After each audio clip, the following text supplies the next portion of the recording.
हरिओम प्रिय दर्शकों, यदि आपकी कर्क राशि या कर्क लग्न है तो इस वीडियो को पूरे ध्यान से देखिएगा, समझिएगा। इस वीडियो में हम समझने वाले हैं, जैसे कि आपने थंबनेल में पढ़ा, अब होगी भयंकर तबाही।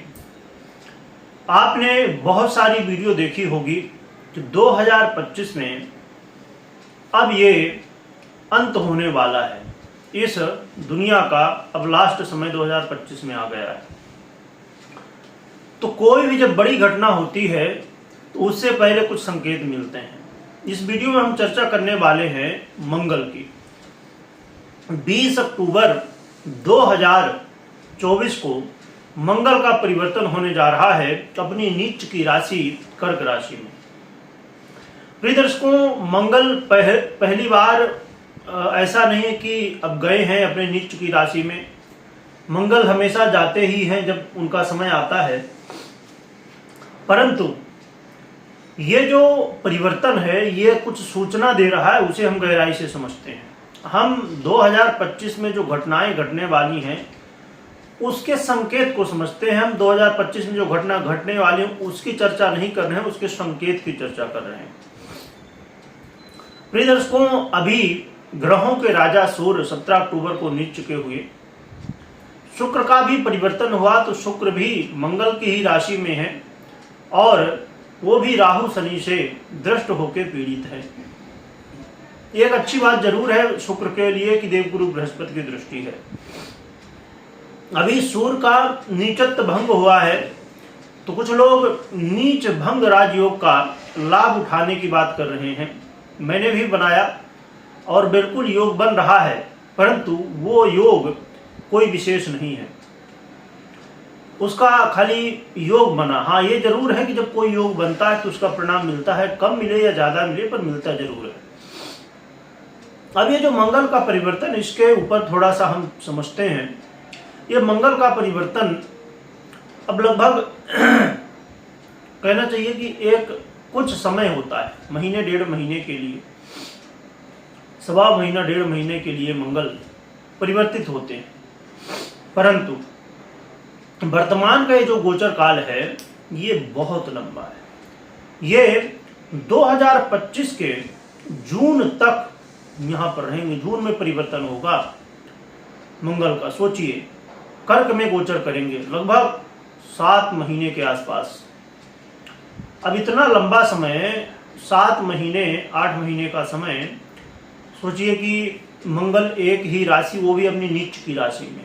इसी के बीच में दिसंबर के आसपास ये वक्री होंगे, पुनः मिथुन का फल देना शुरू कर देंगे और फिर फरवरी 2025 के आसपास ये मार्गी होंगे, पुनः कर्क का पूर्ण रूप से फल देंगे और फिर जाके सिंह राशि में जून में जाएंगे। सोचिए, और 2025 में शनि का भी परिवर्तन होगा, राहु का भी परिवर्तन होगा, राहु शनि की युति भी होगी।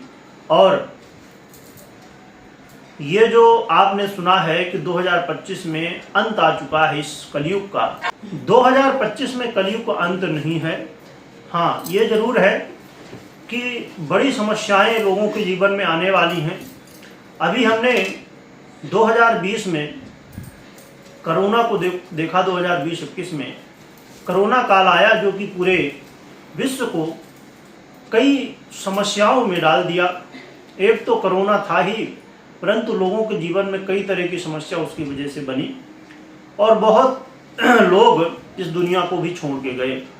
तो 2025 में बड़ी घटनाएं घटने वाली हैं और इस दुनिया में तबाही आने वाली है, बिल्कुल सही बात है। परंतु दुनिया नष्ट नहीं होगी, कलयुग का अंत अभी नहीं आया। कलयुग का तो अभी शुरुआत ही चल रहा है, समझिए, अभी स्टार्टिंग ही हुई है। अभी 5000 वर्ष ही बीते हैं, तो अभी तो ये शुरुआत है। तो इसलिए हमें भयभीत नहीं होना चाहिए कि अब दुनिया का अंत होने वाला है, परंतु हाँ, सावधान रहना चाहिए कि 2025 में समस्याएं आने वाली हैं। चलिए हम समझते हैं मंगल के प्रभाव को। जब मंगल वक्री होंगे, मार्गी होंगे, उसका भी हम प्रभाव आने वाले समय में समझेंगे। आज समझते हैं कि मंगल नीच के होके क्या फल देंगे। परंतु कर्क वालों के लिए सबसे ज्यादा समस्याएं हैं। हैं तो हर एक राशि के लिए, परंतु किसी के लिए कम, किसी के लिए ज़्यादा। तो सबसे ज़्यादा है कर्क के लिए, क्योंकि कर्क राशि में ही मंगल नीच के होने वाले हैं और आपके लग्न में ही गोचर करने वाले हैं। और लग्न कहा जाता है कि कुंडली का सबसे महत्वपूर्ण भाव है। हर एक भाव का अपना महत्व है, परंतु सबसे महत्वपूर्ण भाव लग्न होता है। तो मंगल का क्या प्रभाव है आपके जीवन में? इस समय मानसिक तनाव चरम सीमा में होगा। उद्विग्नता यानी कि निर्णय सही ना लेने की क्षमता, मन अशांत अवस्था में, और आप गलत निर्णय लेंगे जिसकी वजह से कई तरह की समस्याएं उत्पन्न होंगी जीवन में। और इस समय मान सम्मान में कमी, और सबसे बड़ी बात दाम्पत्य जीवन में कहना चाहिए कि भयंकर कलह का माहौल। दाम्पत्य जीवन में वाद विवाद की स्थिति भी चरम सीमा में होगी।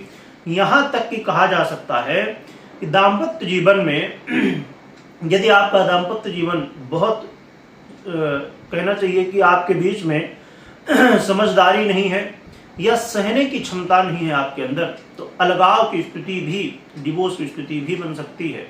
इसलिए दाम्पत्य जीवन का सबसे ज़्यादा ध्यान रखना होगा। और व्यापारियों के लिए भी बड़ी मुसीबत है। व्यापारियों के व्यापार में कई तरह के उतार चढ़ाव, वो भी बड़े उतार चढ़ाव आ सकते हैं, परंतु इसमें डरने की आवश्यकता नहीं। हम लास्ट में कुछ बातें समझेंगे, उन्हें भी समझिएगा। तो व्यापारियों को भी बहुत सावधानी के साथ आगे बढ़ना चाहिए। सबसे महत्वपूर्ण बात तो ये होगी, यदि हमें मंगल के प्रभाव से बचना है, एक तो हम उपाय करें, हम लास्ट में उपाय जानेंगे। और दूसरी बात कि धैर्य, इस समय यदि आपने धैर्य रखा तो मंगल का जो प्रभाव है उसमें, जो दुष्प्रभाव है उसमें कमी देखने को मिलेगी। क्योंकि मंगल के पास सबसे बड़ा अस्त्र होता है धैर्य विहीनता करवा देना। जिसके ऊपर मंगल प्रभावी होता है तो सबसे पहले उससे गलत निर्णय करवाता है, और फिर उसे जब गलत निर्णय व्यक्ति करता है तो जीवन में उसी का परिणाम भोगता है। और शनि राहु केतु से लोग डरते हैं, परंतु मंगल एक ऐसा ग्रह है कि उनसे भी ज्यादा खराब फल देने वाला माना गया है। मंगल की जो अंतिम परिणति है, यानी कि अंतिम रिजल्ट है, जिसे हम निचोड़ कह सकते हैं, तो वो निचोड़ मंगल राहु शनि केतु अन्य ग्रहों से ज्यादा खराब देता है।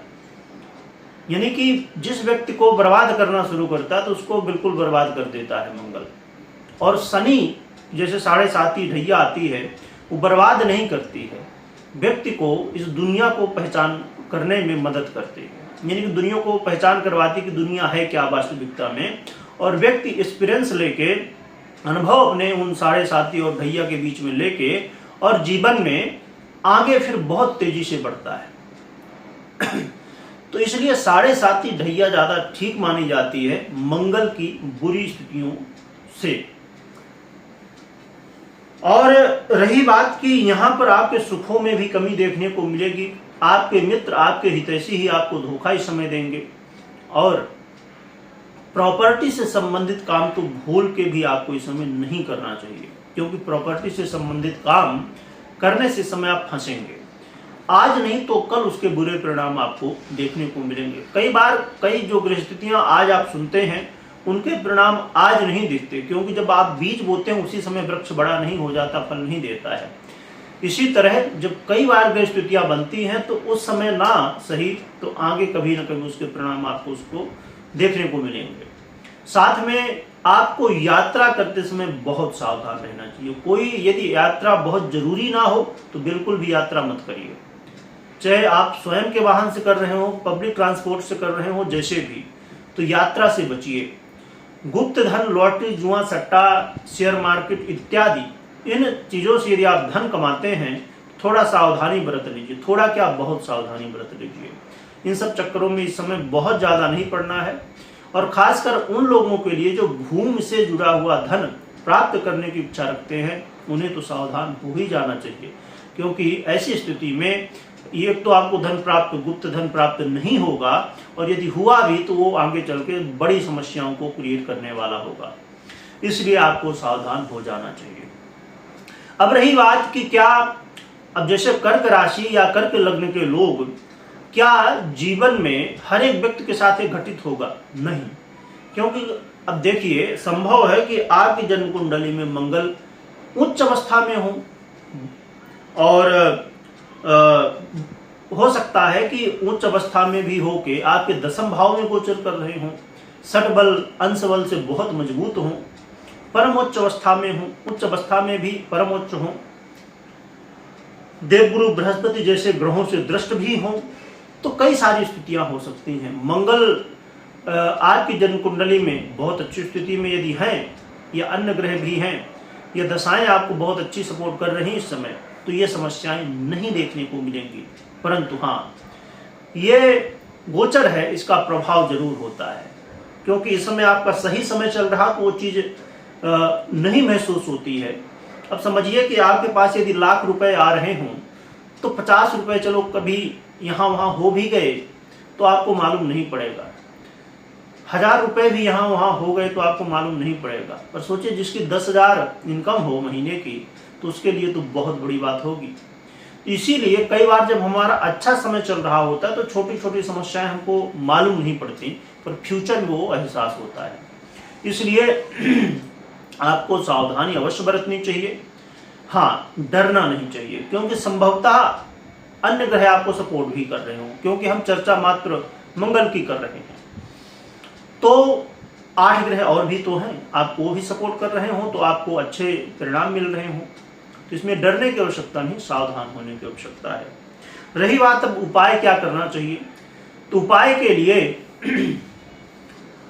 सबसे बड़ी बात है कि आप, सरल भी है, बड़ी बात भी है और सटीक उपाय भी है, हनुमान जी की आराधना। मंगल के प्रभाव को ठीक करने के लिए हनुमान जी की जितनी आराधना कर सकते हैं करिए। हनुमान चालीसा पढ़ सकते हैं, सुंदरकांड पढ़ सकते हैं, रामायण पाठ कर सकते हैं, और सबसे सरल साधन राम नाम का जप कर सकते हैं। राम नाम का जप करेंगे तो हनुमान जी खुद ही प्रसन्न हो जाते हैं। और हनुमान जी के नित्य प्रति दर्शन करिए, मंदिर जाइए, दर्शन करिए, भगवान की सेवा करिए, इससे कल्याण होगा। तो ये करें और घबराए नहीं, डरे नहीं। जो दुनिया में होना है वो तो होना ही है, हमारे हाथ में है कर्तव्य कर्म करना, हम वो करेंगे बस। और कमेंट में जय बजरंगबली लिखिएगा, लिखने के साथ स्मरण करिएगा। वीडियो देखने के लिए बहुत बहुत धन्यवाद। एक बात मैं और भी बता दूं कि मंगल का ये जो नीच अवस्था का समय काफ़ी लंबा है, इसके बीच में कई बार नीचत्व भंग होगा, परंतु उस भंग का कोई भी अर्थ नहीं, यानी कि उसका कोई प्रभाव नहीं है, ना के समान है। तो इसलिए आपको कहीं संभव है किसी वीडियो में आप देखें तो इससे भ्रमित हो, तो ये ध्यान में रखिएगा। बहुत बहुत धन्यवाद।